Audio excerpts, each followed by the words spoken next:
திராவிட முன்னேற்றக் கழகத்தின் தலைவரும் தமிழக முதல்வருமான மு.க.ஸ்டாலின் வீட்டை முற்றுகையிடுவதற்கு பாஜகவினர்கள் திட்டம் போட்டுள்ளார்கள். குறிப்பாக திராவிட முன்னேற்றக் கழகத்தின் 4 ஆண்டுகால ஆட்சி தமிழகத்தின் 2 கால ஆட்சி என்றும், திராவிட முன்னேற்றக் கழகத்தின் செயல்பாடுகள் மக்களுக்கு பயனளிக்கவில்லை, பாதுகாப்பு இல்லை, மக்களின் வரிப்பணத்தில் மோசடி செய்து வருகின்ற திமுகவினர்களை கண்டிக்கும் விதமாக நேற்று முன்தினம் பாஜகவினர்கள் போராட்டத்தை நடத்திய நிலையில் அவர்களை கைது செய்துள்ள திமுகவிற்கு ஆதரவாக காவல்துறையினர்கள் அதிரடியாக கைது செய்து இரவு 9 மணி வரை ஆண்களையும் பெண்களையும் மண்டபத்தில் வைத்து 147 பேர் மீது வழக்கு பதிவும் செய்திருக்கிறார்கள்.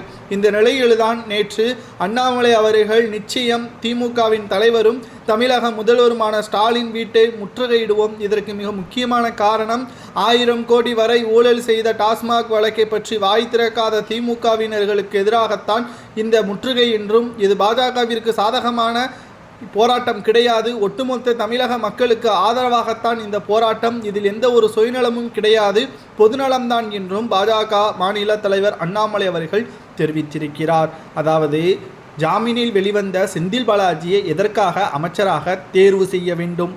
இரண்டாவதாக, அமலாக்கத்துறை அதிகாரிகள் தமிழக டாஸ்மாக் தலைமை அலுவலகத்திலேயே சோதனை செய்து சுமார் 40,000 கோடி வரை ஊழல் நடைபெற்றிருப்பதாகவும், முதற்கட்ட அறிக்கையில் 1000 கோடி ஊழல் செய்யப்பட்டிருப்பதை உறுதி செய்துள்ள நிலையில் அதை பற்றி ஏன் சட்டசபையில் விளக்கத்தை கொடுக்கவில்லை? இது இரண்டாவது கேள்வியும். நடவடிக்கை எடுக்கக்கூடிய செந்தில் பாலாஜி மீதே தற்பொழுது வரை அவருக்கு உயர் பதவிகளை வழங்கப்பட்டு வரக்கூடிய நிலையில் தமிழக மக்களின் பாதுகாப்பு எப்படி இருக்கும் என்ற ஒரு கேள்வியும் தான் இதன் மூலமாக தமிழக பாஜக தலைவர் அண்ணாமலை அவர்கள் போராட்டத்தில் பேசியுள்ளார். இது தவறா என்று பார்த்தால் நிச்சயமாக கிடையாது.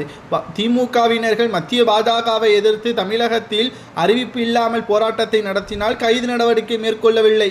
அதுவே பாஜகவினர்கள் தமிழக ஆளும் திமுகவை எதிர்த்து அறிவிப்பு இல்லாமல் போராட்டத்தை நடைபெறுவதற்கு ஏற்பாடுகளை கூட்டும் நேரத்தில் கைது நடவடிக்கை மேற்கொள்ளப்பட்டு ஒரு நாள் முழுவதும் மண்டபத்தில் அடைக்கப்படுவது சரியா என்ற கேள்வியை தான் தற்பொழுது முக்கியமாக நாம் கேட்கக்கூடிய ஒரு செயலாக பார்வையாகவே அமைந்திருக்கிறது.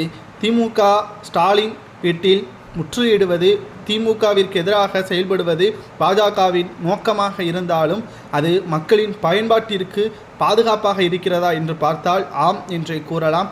ஸ்டாலின் அவர்களை கைது செய்யும் வரை, அமைச்சர் செந்தில் பாலாஜியை கைது செய்யும் வரை எங்களது போராட்டம் நிறுத்த முடியாது என்று அண்ணாமலை அவர்கள் கூறுவது சரியா தவறா என்பதை கமெண்ட் வாயிலாக கூறுங்கள். நீங்கள் அந்த இடத்தில் இருந்தால் போராட்டத்தில் கலந்து கொள்வீர்களா என்பதையும் கமெண்ட் வாயிலாக கூறுங்கள்.